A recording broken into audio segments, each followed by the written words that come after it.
فرماتے ہیں رات کو میں اور جناب عمر نکلے تھے تو ایک مکان میں ہم نے دیکھا کہ ایک عورت نے نا اس کے بچے بار بار شور کر رہے ہیں اور وہ کچھ پکا رہی ہے، آواز آ رہی ہے. تو حضرت عمر نے دروازے پہ دستک دی. کون ہے دروازے؟ کہا میں ایک غلام ہوں.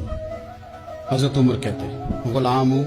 بہن کیا مسئلہ ہے، بچے کیوں رو رہے ہیں؟ تو بی بی کہنے لگی تمہیں کیوں بتاؤں، جاؤ نا اپنا کام کرو. حضرت عمر نے اصرار کیا تو تلخ لہجے میں، جس سے غصہ نہیں کر جاتے حکمران، councillor, chairman, M P M L A ناراض نہیں ہو جاتے، اس تلخ لہجے میں بی بی کہنے لگی دعا کرو اللہ میرے اور عمر کے درمیان قیامت میں فیصلہ کرے. کیسا حکمران ہے کہ اس کی حکومت میں میرے بچے بھوکے سوتے ہیں. یہ میں نے پانی میں روڑے ڈال کے چڑھائے ہیں، لیکن یہ پیٹ کی بھوک یہ بڑی ڈاڈی ہوتی ہے، یہ نیند بھی نہیں آنے دیتی. خیال تھا رو دو کے سو جائیں گے پر سو بھی نہیں رہے. حضرت فاروق اعظم دوڑے گئے، گھر سے سامان اناج غلہ کندھے پہ رکھا. خادم کہتے میں نے کہا کہ مجھے دے دے. فرمانے لگے چل تو وعدہ کرنا قیامت میں بھی میرے بوجھ اٹھائے گا. کہ حضور نہیں، وہ تو میرے بس کی بات نہیں. فرمایا پھر مجھے کرنے دے. دوڑے آئے، اس خاتون کے دروازے پر لا کے وہ چیزیں رکھی. کہا بہن اگر تو پردہ کر لے تو یہ غلام نہ آج کھانا پکا دے تیرے بچوں. پھر وہ گھی چڑھا کے چینی ڈال کے کچھ سامان پکتا تھا وہ کھانا پکایا. غلام کہتے ہیں جب پھونکے مارتے تھے تو داڑھی سے دھواں نکلتا تھا، آگ جلاتے تھے دھواں نکلتا. پھر کھانا پکایا، پھر ان بچوں کو کھلایا.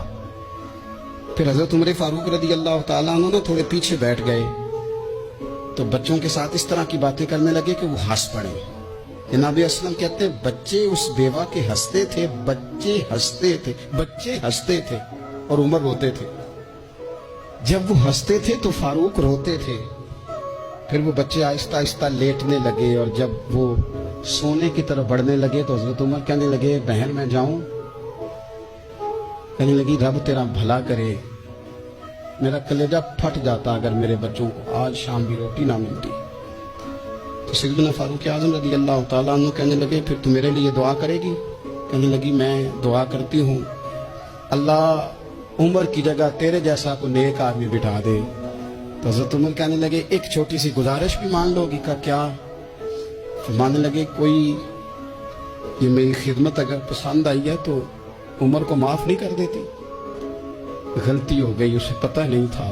اپنے منہ سے کہنے لگے سیانا بھی نہیں، باشعور بھی نہیں، اسے چاہیے تھا خلافت کی ذمہ داریاں نہ لیتا. لیکن حضرت صدیق نے کہا تو وہ مان گیا.